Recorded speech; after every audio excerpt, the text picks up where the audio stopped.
Kami juga masih buka line telepon, kemudian juga WhatsApp interaktif kami seperti yang tertera di layar televisi Anda. Pak Aji, kita lanjutkan kembali, Pak. Baik. Ya, Pak Aji, kita ke Bekasi terlebih dahulu, Pak Aji. Saya akan coba sapa, ada Bapak Anggiat di Bekasi. Mohon analisisnya untuk LTLS, lautan luas, Pak. LTLS beli di 700. Dalam beberapa hari terakhir ini sudah mengalami penguatan sepertinya, Pak, dan hari ini tampaknya cenderung lebih tertekan, Pak Aji, untuk lautan luas. Oke.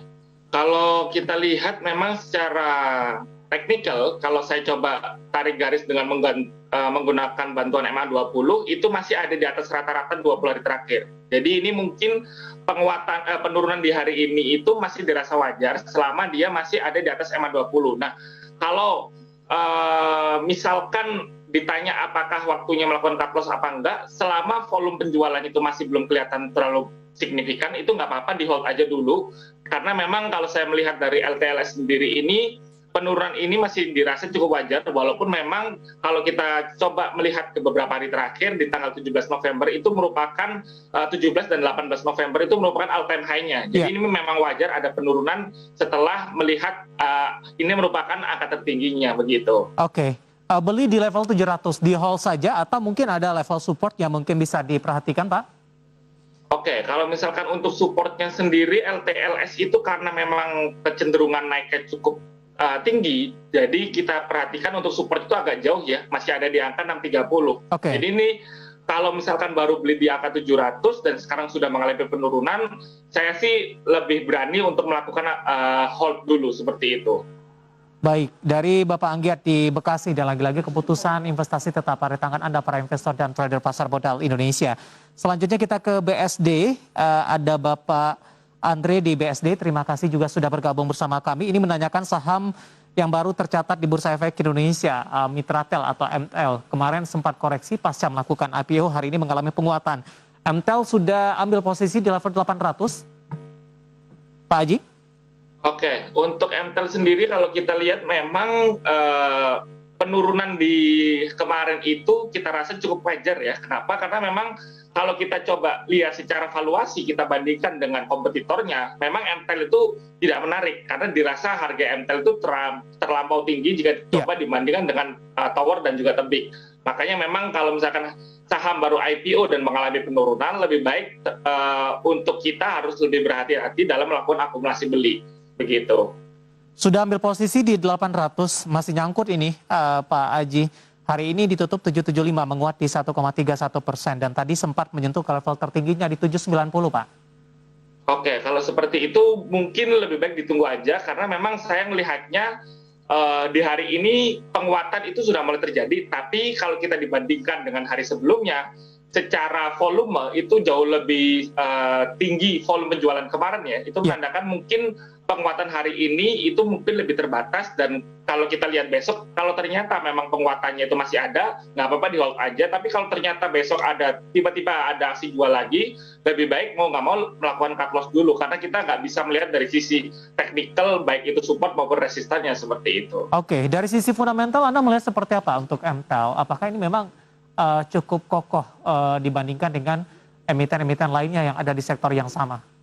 Oke, kalau MTEL sendiri seperti yang saya sebutkan tadi, memang secara bisnis perusahaan, MTEL cukup kuat, tapi karena memang secara valuasi dirasa nilainya jauh lebih tinggi dibandingkan dengan perusahaan kompetitornya, lebih baik orang-orang berpikiran kenapa kita tidak membeli towernya saja atau tebingnya saja, atau bahkan ada pemikiran yang mengatakan lebih baik kita beli induknya saja, yaitu Telkom, begitu. Karena memang kalau kita perhatikan di IPO ini yang memang harusnya diuntungkan itu lebih ke Telkomnya itu sendiri, begitu. Oke, jawaban untuk MTEL tadi dari Bapak Andre yang ada di BSD. Kemudian ada Clara di Jakarta, BBNI, resistennya berapa? Tadi sudah kita bahas, Pak Haji.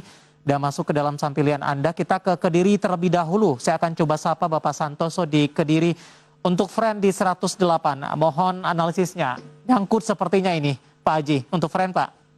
Oke, kalau friend mungkin memang secara teknikal dia itu setelah menembus angka 112, yaitu adalah angka resistennya, dia nggak bisa kuat dan terjadi false breakout dan sekarang mengalami penurunan terus. Dan kalau saya lihat memang untuk volume jual belinya itu sudah mulai tipis, tapi karena harganya masih mengalami penurunan, kalau misalkan mau melakukan average down, saya sih lebih baik menunggu sampai ada tanda-tanda pembalikan arah. Jangan melakukan average down ketika harga sahamnya lagi turun. Dan kalau ditanya kira-kira penurunan itu sampai ke berapa, kita sekarang melihat trend ini sekarang ada di area support jadi di angka 94, lalu ada support lagi di angka 82 begitu. Oke, selanjutnya kita beralih ke Bapak Adi, ini dari Jakarta mempertanyakan saham SMGR, bagaimana prospek ke depannya. Ini SMGR juga cukup menarik Pak Haji, setelah sebelumnya mengalami penguatan signifikan dan menembus ke level 9 ribuan, hari ini tertekan cukup dalam 4,20%, 8550. Anda melihat dengan pelemahan yang terjadi, momentum juga tidak Pak ini untuk window dressing nantinya?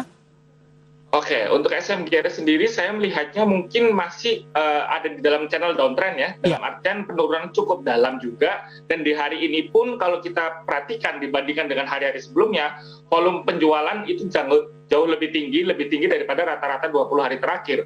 Dan kalau melihat grafik seperti ini, kemungkinan akan mendekati penurunan support yang ada di angka 7.800. Jadi mungkin lebih baik hati-hati dulu, kalau misalkan memang tertarik lebih baik wait and see, dan jangan melakukan aksi beli dulu sampai adanya potensi pembalikan arah. Karena memang kalau saya lihat bahkan 5 hari, 6 hari terakhir itu aksi jual sangat-sangat masif dari SMGR ini. Baik. Gitu. Selanjutnya ada Salma dari Bandung. Ini mempertanyakan saham Antam. Tadi juga sudah kita bahas. Kita beralih ke pertanyaan selanjutnya dari Manado ini. Ada Bapak Novi dari Manado buat Unilever. Average-nya di 5986. Dan ini Unilever juga masuk ke dalam listed company saham kita hari ini. Pak Haji, bagaimana Anda melihat untuk Unilever 5986? Kemarin sempat mengalami penguatan dan hari ini kembali tertekan, Pak. Oke, kalau saya lihat memang Unilever karena memang dia itu adalah salah satu perusahaan emiten yang dividend player, ketika memang mengalami penurunan nggak apa-apa, kita simpan aja, kita hold aja, kita mengandalkan keuntungan dari sisi dividennya. Dan kalau memang sekarang ini sedang ada dekat-dekat area support, itu malah kita gunakan momentum untuk melakukan akumulasi beli ya, untuk melakukan average down. Untuk supportnya sendiri, si Unilever itu ada di angka 4470 begitu. Baik. Bapak Novi dari Manado, 5986 direkomendasikan average down di 4470 untuk Unilever, dan ini berkaitan juga dividen interim yang akan dibagikan dan masih belum ketinggalan ini terakhir di 29 ya Pak? Benar. Untuk mendapatkan dividen interim 29 November ini. Kemudian kita akan coba sapa, ada Lina dari Bandung, BABP sudah ambil posisi di 220 Pak Haji.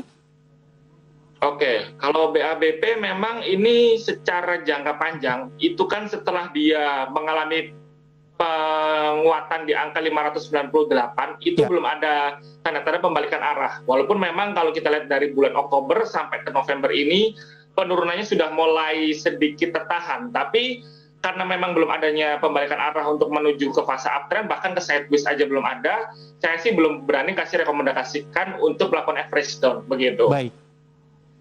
Pak Haji, waktu kita cukup terbatas dan pembahasan tadi mengakhiri kebersamaan kita di Idea Session Closing untuk kali ini. Semoga yang kita bahas dan Anda rekomendasikan bisa menjadi referensi dan lagi-lagi keputusan investasi tetap pada tangan para investor dan trader pasar modal Indonesia.